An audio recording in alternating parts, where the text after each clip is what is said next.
歡迎翻嚟我哋嘅頻道。今日要同大家講一單又甜又爆笑嘅娛樂新聞。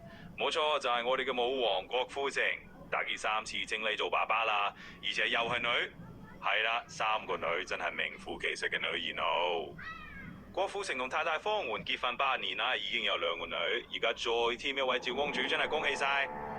佢喺社交平台都話自己係全世界最幸運嘅男 T，因為屋企有4位女神，老婆加3個女女，幸福到爆燈。網民都笑佢唔係舞王，係女王身邊嘅侍衛，每日陪女女玩芭比、畫畫、扮公主，簡直係粉紅戰士。講到呢度，我哋就要講下傳說中嘅外父天團啦。你知唔知4大天王？郭富城、劉德華、張學友、黎明，全部都係爭女，冇一個有仔。網民都話佢哋根本係天命難違，注定要做岳父。劉德華就曾經話過，女係佢嘅小情人，保護到不得了。張學友2個女都遺傳咗音樂帝包，傳聞將來會出道做歌手。至於黎明就最神秘，極少公開家庭生活，網民封佢做隱帝外父。有網民話4大天王應該做個新團。